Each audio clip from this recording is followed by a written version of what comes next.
Good morning. I am absolutely thrilled to see such a great turnout this morning, so early in the morning. I love doing this work and I love educating, and I will be available for some question and answers at the end towards the back of the room or just outside the room, because there's so much to say and so little time this morning, as usual. So I was asked to talk about memory disorders and dementia and give some overview and updates for this segment. And I thought this is a Parkinson's disease specific event. What can I say? What do we need to know about dementia in this segment? Well, let's talk about why this discussion is important. Because, first of all, 1/5 of Medicare dollars are devoted to dementia overall. It's a very expensive condition to manage, and it has some huge socioeconomic ramifications. 81% of people who meet dementia criteria actually have never been formally diagnosed. I find that's pretty awful, in my opinion. 1 in 3 seniors dies of dementia. So they might have something else on the death certificate, but dementia was probably part of or played a big role in their death. And by 2050, 13.2 million older Americans will have Alzheimer's disease alone. That's not talking about the other types of dementia if we don't get a better handle on this. And Parkinson's disease, people can develop dementia. In fact, probably about 40% at some point in time in their later years and the later evolution of the disease will have dementia. So, when we talk about neurological disorders, I'm looking out at this room, and there's nobody that hasn't been touched by somebody with a neurological disorder. And there's nobody that hasn't been touched by someone who has Alzheimer's disease or Lewy body disease.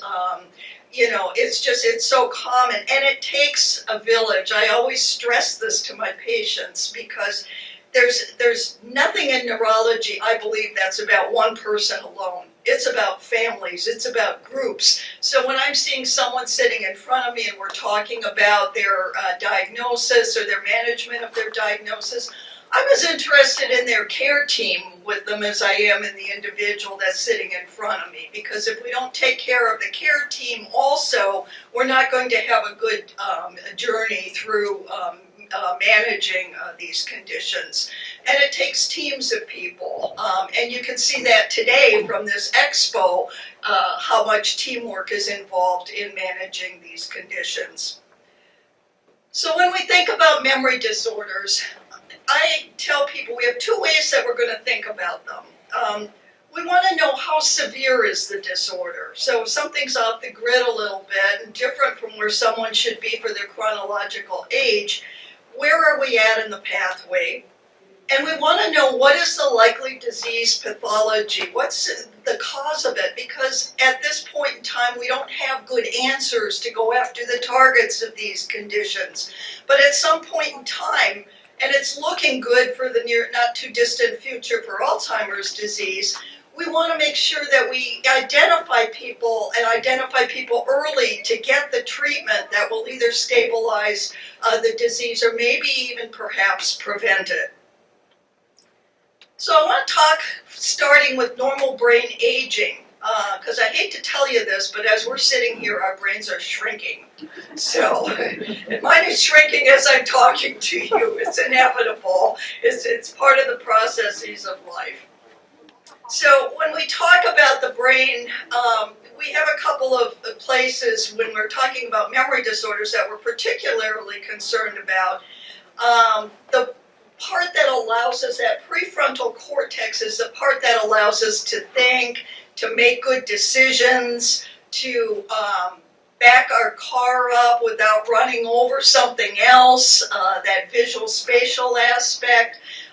to make good judgments, and also to help direct our movements too. The precordial frontex is very important in that regard. And then we have that area, that little seashell, semicircular area in the middle of the brain, and this is a slice as if you were going to cut my head this way and turn it to the side. Then we have the hippocampus. Hippocampus is very important in memory disorders because it's where short-term memory goes into long-term storage. So when we try and learn something new, it's got to stick, and we've got to be able to get it even into the cortex. And in many of these conditions, if there's destruction of the hippocampus, we can't get that into long-term storage. And so that's why people can remember things from way past, but they might not remember what they had for dinner last night, or they might ask the same question over and over again, and it's not their fault, it's just that it can't stick to get in there, to get lodged into permanent storage. So the hippocampus is really important with a number of brain neurological disorders. I use this slide a lot to talk about the normal path of aging and dementia. Because it really is important. With normal aging, we all have some changes. As I told you, our brains are shrinking. So I might not remember names quite as good as I did in the past. I might forget my keys somewhere sometime, or it might take me a little longer to process information. So I'm not as sharp as I was in my 30s, and that bothers me sometimes, so I might feel a little blue about the changes, and I might need a little bit more help in something with technology. Those are normal changes. But given the same amount of time, an 80-year-old will be able to process and learn the same information as a 30-year-old. It's just going to take a little longer to learn. Then we have this preclinical area, which is a silent phase. And this is the one where everything comes back kind of normal in someone's evaluation. And then the spouse will look at me and they'll say, "But Cheryl, you just don't live with him." So this is where somebody knows, or the family knows, that something is happening and it just can't quite be identified. This is really important right now in research, because this is the point that we want to be able to get to people. This is the point that we want to be able to maybe have a blood test or a biomarker that will say, you are now converting into Alzheimer's disease, and this is how we're going to be able to treat it. This is really important for science. Then we have this area, the next area in the middle, the MCI area, which is mild cognitive impairment. And this is where the changes that are happening to a person are a little bit off the grid, and there's something that they're having some trouble with memory or thinking or processing, but they're able to do their daily work. And I know people, it's a medical diagnosis, but I know people with mild cognitive impairment who are working in retail. I know some that are working in real estate. One gentleman I know works as a substitute teacher. So people are very functional in life. They just have one or two things that they need some help with, or they need to compensate with in their daily activities. And then, of course, we talk about dementia, which is a process where people need more assistance. So this is what we're talking about when we're talking about a pathway and trying to figure out where someone might be if there is a condition going on. So let's talk for a moment. What is mild cognitive impairment? Because there's a lot of confusion about what do we mean by mild cognitive impairment and dementia. Mild cognitive impairment is a medical diagnosis, and it's abnormal. There are some pieces of memory and a thinking or maybe behavior not quite normal for age. And it's sometimes called pre-dementia, but it may not lead to dementia.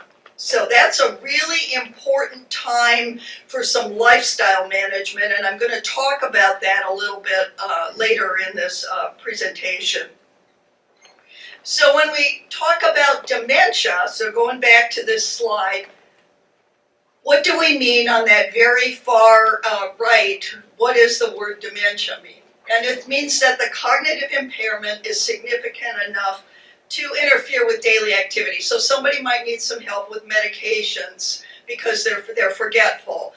Somebody might need someone to help drive them around because their driving skills might not be that good. And sometimes people function very well independently at home, but they need some help to do some of those things. And then there's different stages of dementia that I'm not going to address today. But when we think of dementia, think about it as an umbrella. It's just a word. It's an umbrella for a number of chronic brain diseases that are irreversible, and they involve changes in memory, thinking, and or behavior. So under that umbrella of dementia, we have different types of dementia. Alzheimer's disease, of course, is the number one dementia process in people over the age of 60. Okay, and that accounts for maybe 55 to 65% of the dementias. Vascular dementia is number two. And then sometimes you get that mixed picture of vascular and Alzheimer's disease, and I'll talk a little bit more about the pathology of each of these in a minute. Number three is dementia with Lewy bodies. I think that's really important even in understanding that in a Parkinson's sense, because it's a cousin to Parkinson's disease, and I'll talk a little bit more about Lewy body in a minute. But it's underdiagnosed, and so it's thought that maybe 15 to 20% of dementias, and maybe even more, are actually Lewy body as opposed to maybe being Alzheimer's disease. And then Parkinson's dementia, as I mentioned, Parkinson's disease can lead to a dementia in late stages. Frontotemporal disorder, frontotemporal dementia, is a whole constellation of a different kind of symptoms, and I'm not going to dwell on that a whole lot. And then you have less common types of dementia like normal pressure hydrocephalus. So mild cognitive impairment, a little change in daily life, and dementia means the symptoms are more obvious and someone needs more help. So let's talk about some of these common dementia processes. Alzheimer's disease, as we know, was first discovered by Mr. Alzheimer in 1906, and it usually starts with some inability to remember recent events. Language is often a key factor with it too. Almost all people with Alzheimer's disease will probably lose their expressive abilities at some point in time. Mood can be involved with this, motivation, but again, there's nothing that you can really template in any of these conditions because we're all different and we all progress at different rates. So when we talk about what the pathology is of Alzheimer's disease, our understanding of the pathology or the reason is only based on sort of afterlife studies, because during someone's life we can't get into their brain and pick out brain tissue to really see what's going on. But research had to be able to identify it, because when we get something that goes after the target, we want to know what we're trying to go after. So there's three features of from a research perspective of Alzheimer's disease, and that involves amyloid plaques, tau protein, and the loss of cell-to-cell connections or cell death.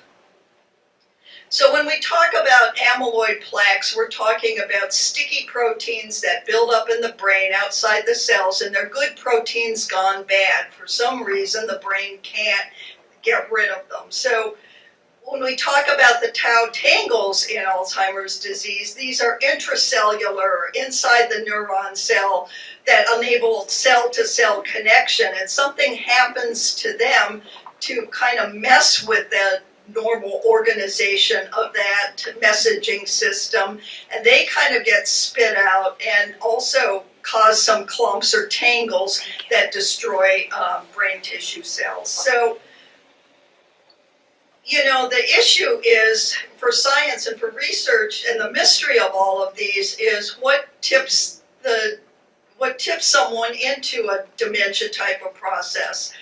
Because we know that amyloid plaques have been found in brains as early as age 20. So I could be standing here with a head full of amyloid that just isn't clearing, but maybe there's some cognitive reserve that enables me to be protected from the harmful effects of that. That's a huge research question as to why these things tend to impair people's ability to manage their lives. And then, of course, we have an impact on nerve-to-nerve transmission. And when we don't have good transmission between the nerve cells actually die. So the third classical feature is nerve death, nerve cell death. So this is just a schematic of what happens, what a brain can look like after, like an autopsy for somebody who had Alzheimer's disease. And you can see the big holes, the loss of the brain tissue in that because of cellular death due to those plaques and tangles. Let's talk, I'm going to switch gears a little bit for a minute and talk about the second most common cause of dementia, which is vascular dementia.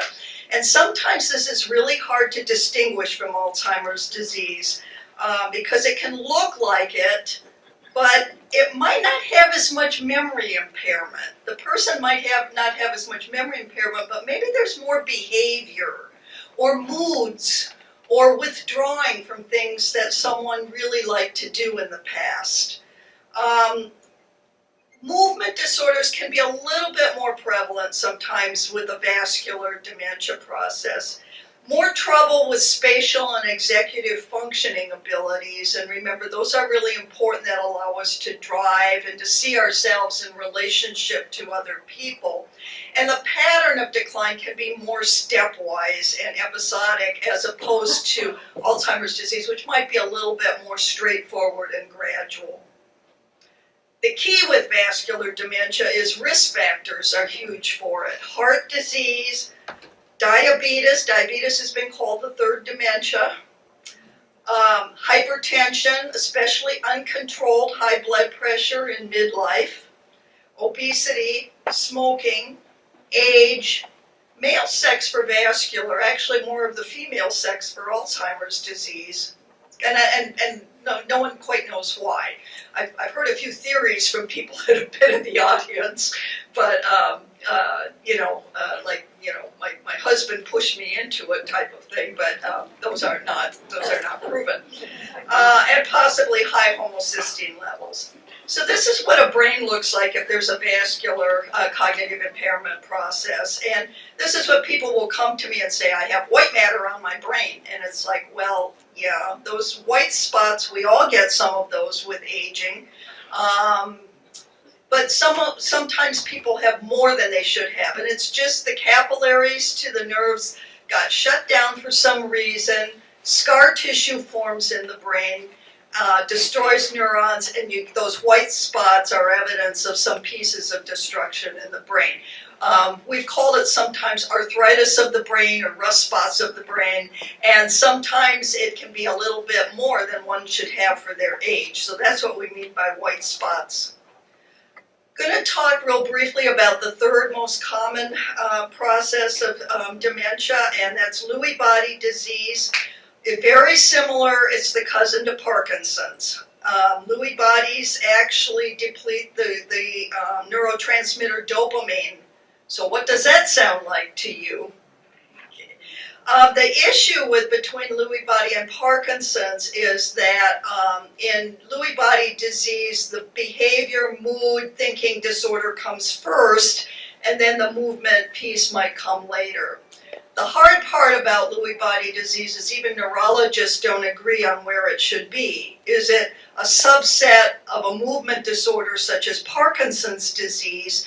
And then you have other neurologists who say, no, we want to call it a neurocognitive disorder because the pathway's different and the needs of people are a little bit different as they go through it. So it's a little bit of a mystery.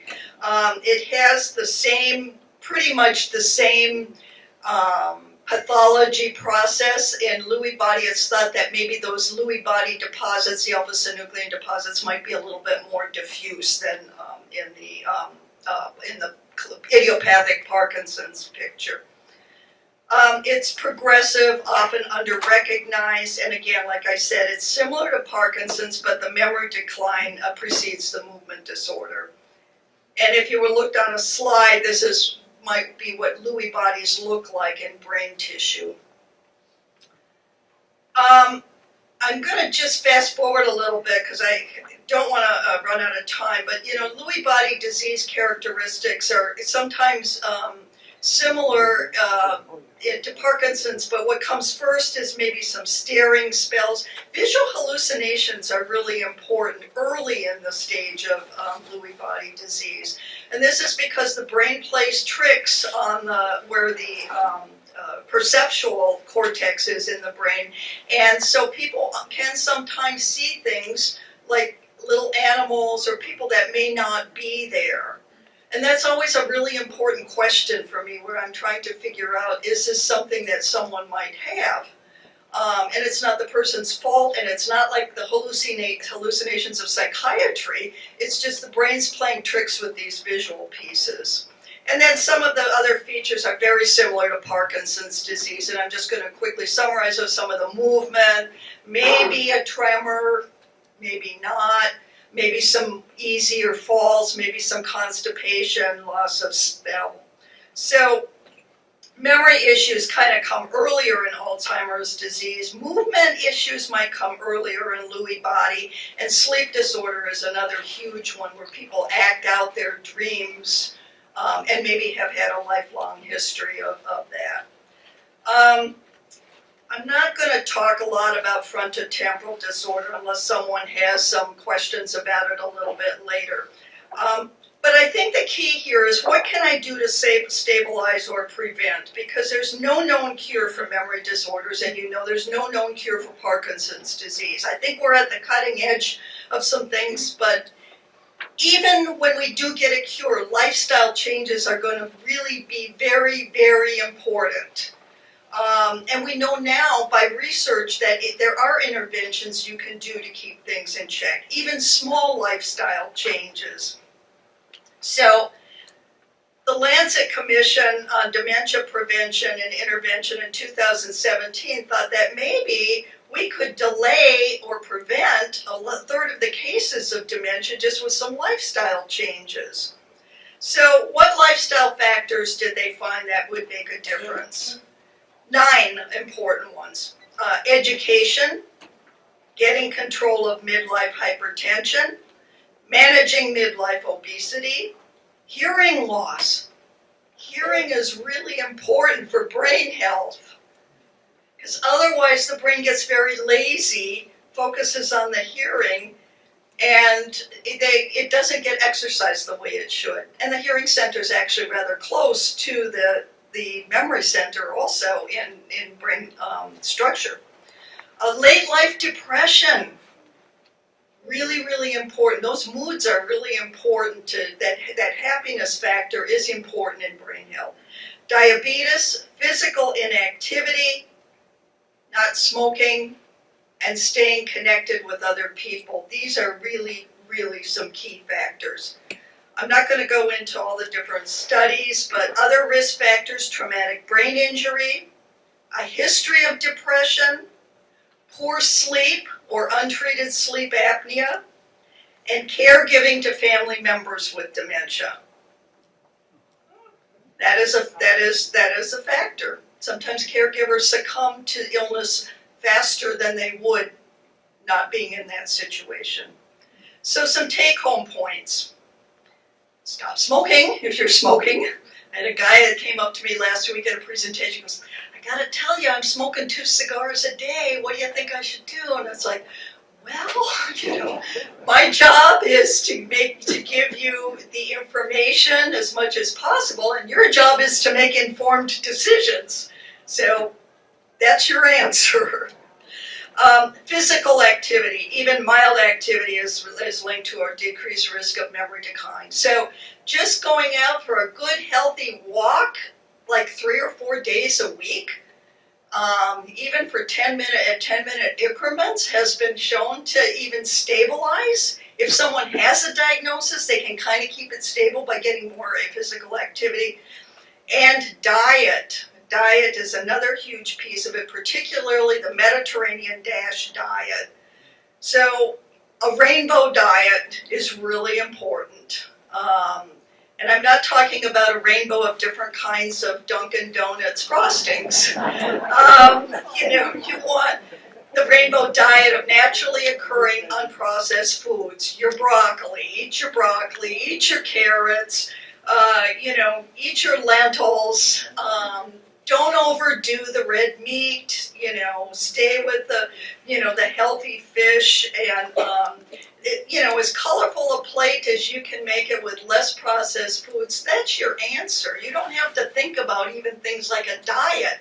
It's about what you can pick and what you can do to stay healthy. So, in summary, I just want to say that mild cognitive impairment and dementia are two different stages of a disease process. So, to reiterate that, you can have mild cognitive impairment that's actually due to Lewy body. You can have mild cognitive impairment that's due to vascular dementia process. You can have mild cognitive impairment that's due to Alzheimer's disease process. Remember, I said we want to know where someone is on that grid, and also we want to have a sense of what the pathology is with the tools that we have available at this time to find the pathology. So mild cognitive impairment is considered to be a pre-dementia stage, but it doesn't have to progress to dementia. So that's a really important time to think about the lifestyle changes and also to participate in research clinical trials. And I will tell you, we're close to getting something for Alzheimer's disease target, we think, and it's going to be for early stages. So, it's really important to identify these conditions early also. Most common types of dementia in seniors, we've talked about Alzheimer's, vascular, Lewy body, and Parkinson's. And lifestyle changes have scientific evidence to show they do make a positive difference in people with memory disorders. So, to pull that together, I use this slide a lot, but I think it's really important, and you all know this because you're here today with a specific reason. And knowledge is power, and knowledge shared is power multiplied. So if you go out from this room and you tell one other person maybe a little piece or a little pearl that you learned from today, that's going to really expand our knowledge base throughout. So I'm going to stop here because I'm getting a little low on the time, but I am happy to entertain any questions from you, towards the back of the room. I thank you for your attention this morning. You've been a great group and very focused. And I'm looking out at the faces, and everybody's looking here, and I hope I've given you some food for thought today. So I thank you.